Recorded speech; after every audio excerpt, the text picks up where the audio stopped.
Welcome back to JT's Film Reviews. This is another Throwback Thursday retro review where I'm taking a look at Christopher Nolan's first film in his Dark Knight trilogy, Batman Begins.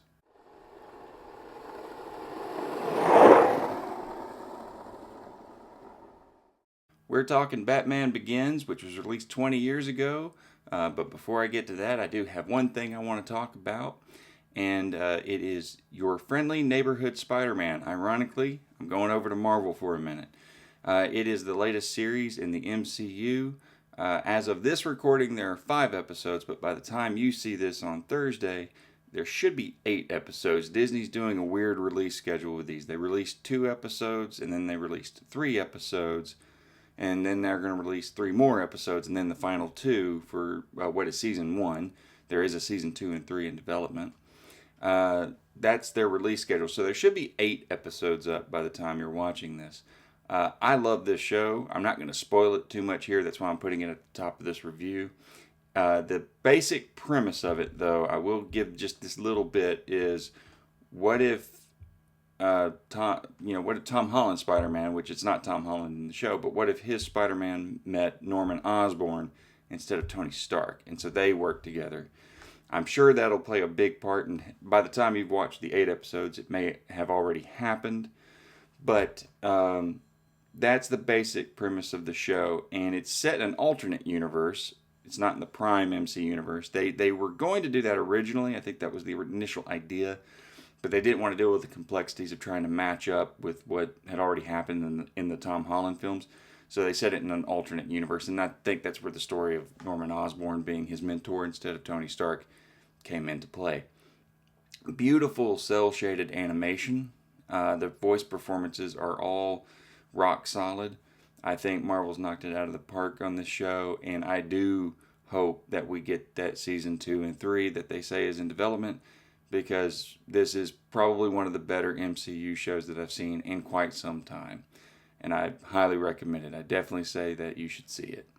That said, I don't really have much more in terms of movie news. I'm going to start banking these Throwback Thursday reviews, so I won't have up-to-date news on these. I think that'll actually be on the regular reviews, which are going to be on a more weekly basis as I see movies. So any movie news I want to talk about, I'll talk about on those reviews. But I think it's time to get to today's movie, and that movie is, like I said earlier, Batman Begins from Christopher Nolan. How this film comes about? Well, we'll go ahead and go back to 1989. Tim Burton releases Batman. It's a massive box office success and creates a new film franchise for Warner Brothers. They get Tim Burton and Michael Keaton, who played Batman in the first film, to come back for the sequel, Batman Returns. It's a darker film. It's basically a Tim Burton film that just so happens to have Batman in it. Now, I love it, but that film has a lot of detractors because of 2 reasons. One, a lot of Tim Burton's directing style is in that movie, cinematography and tone and style. And it was a much darker movie than the first one, and that turned a lot of people away. And so it performed well at the box office, but it underperformed compared to the first one. So fast forward to 1995, 30 years ago. Maybe I'll cover this movie later this year. Batman Forever is released. Instead of Tim Burton and Michael Keaton, who left after Batman Returns, they go to director Joel Schumacher. The movie is a huge box office success. Yes, this is where the campiness does start to return. Jim Carrey plays the Riddler. Tommy Lee Jones plays a very over-the-top Two-Face. But Val Kilmer, I felt, was a very good Bruce Wayne Batman.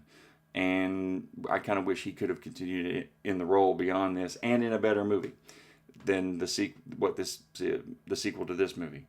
Batman Forever, for me, is still a good movie. I feel there's still enough in there for kids, but there's still enough in there for adults as well. Like, my dad and I went and watched the movie, and we both really enjoyed it. Fast forward to 1997, Warner Brothers has rushed a sequel into production. They brought back Joel Schumacher. Val Kilmer can't come back for various reasons. Due to scheduling conflicts with The Saint, which he went to go film right after Batman Forever. And also possibly due to some personal disputes between him and Schumacher. So Schumacher hires George Clooney to be Bruce Wayne Batman. He's a great Bruce Wayne, but his Batman is something left to be desired. And the camp is fully back. I mean, I'm talking Adam West camp. Now, the 1969 Adam West series, I love it. I love the campiness of it. That's part of its charm. But that was 1969. This is 1966. This is 1997. We don't want camp.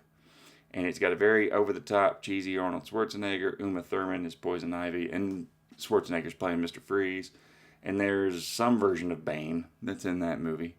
Batgirl does come in, but instead of being Commissioner Gordon's daughter, she's Alfred's niece. It's all swapped around. It's bright. It's colorful. It's terrible. It's an absolutely terrible movie.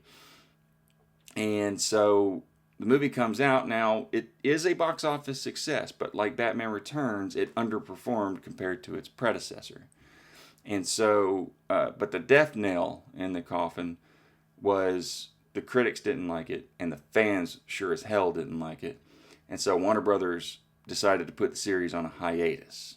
And that meant the fifth film, which was going to be directed by Joel Schumacher again, never happened. Apparently the plot of that film, from what I've read, was going to be Scarecrow was going to be the villain. Like, he seems to be the constant in the next process to get to the next Batman movie. But Scarecrow was going to be the main villain. Harley Quinn was going to also be the other main villain, except she was going to be the Joker's long-lost daughter. And there was even going to be a sequence where Scarecrow hits Batman with the nerve gas, and there was going to be a cameo appearance by Jack Nicholson's Joker. I would have been interested to see that film, but I don't think it would have saved the series at that point. I don't know if Joel Schumacher would have been able to make it darker like he said he wanted to. So ultimately, Batman, I think I've seen it was called Batman Unchained or something like that. It was triumphant. I can't remember what they said the title was. I do know that Schumacher has pretty much debunked all the titles that people claim the fifth movie was going to be called. But this is when the series enters what we call in the industry development hell. So for the next few years, filmmakers are going to come in and out. Scripts are going to be written several times, rewritten several times. But nothing's going to come of it because Warner Brothers has cold feet about going back to a series that really isn't producing much money the way it used to. That all changes in January of 2003. They hired director Christopher Nolan to start developing a reboot of the series. Nolan, up to this point, was known for his first film within the industry called Following, which is a very low-budget movie, but a very good one. I definitely recommend it. And he had only two major films at this point, Memento, which is fantastic, and Insomnia, with Robin Williams and Al Pacino and Hilary Swank. Again, another great movie. So when they hired him, I was already a fan thanks to Memento. And so I was like, oh, there's hope for this yet. After Nolan is hired, he teams up with writer David S. Goyer, who was known at that time for writing the Blade trilogy.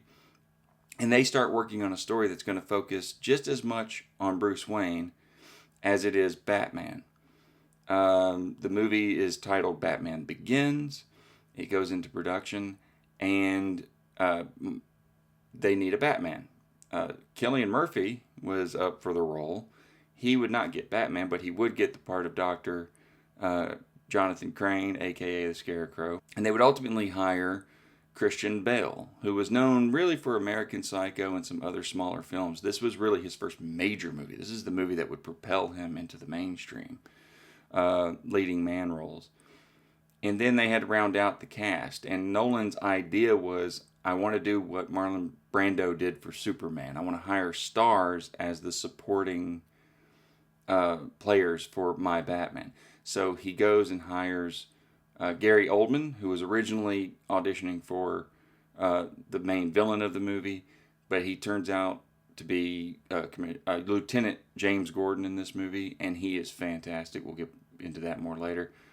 Morgan Freeman is hired to play Bruce Wayne's guy at Wayne Enterprises, Lucius Fox, who helps give him all those wonderful toys. And then Liam Neeson was cast as Henry, the mysterious Henry Ducard, who there's a pretty obvious twist with him in the movie. And so the cast is absolutely amazing. So everything is set to go with this movie. It comes out in theaters in 2005. And it does very decent box office. It does the best box office since the 1989 film. However, it kind of had to fall on the sword a little bit. The confidence for the audiences to go see the movie in theaters was still hindered by the fact that the last film had been Batman and Robin. It makes a respectable $373 million, but it's the fan reaction, which was phenomenal for those who saw it, and the critical reaction, which was extremely strong for the movie, that allowed Warner Brothers to say, hey, you know what, Mr. Nolan, we're going to give you a sequel. And of course, that would be 2008's The Dark Knight, one of the best superhero films ever made, and overshadows Batman Begins a little bit.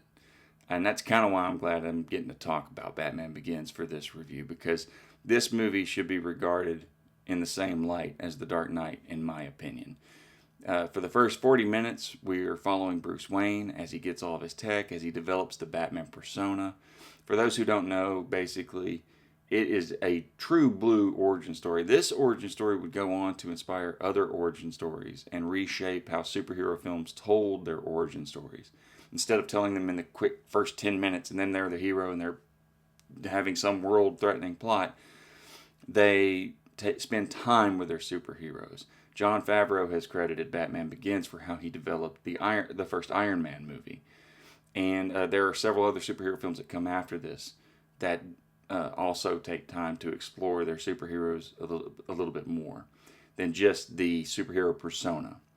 For the first 40 minutes of this movie, we are with Bruce Wayne as he goes through the League of Shadows. He learns how to fight. He learns the nature of how criminals work and how he should come back to Gotham and build a legend or something that would strike fear into the hearts of criminals. And so that's how he truly becomes Batman in this movie. The cinematography is gorgeous. In fact, this movie was nominated for an Academy Award for the cinematography from, I think it's Wally Pfister, maybe butchering that last name to be honest. But it looks good. The action is a little weird in the movie. I'll give it this. They do better action in The Dark Knight and The Dark Knight Rises, which is the third film in this trilogy.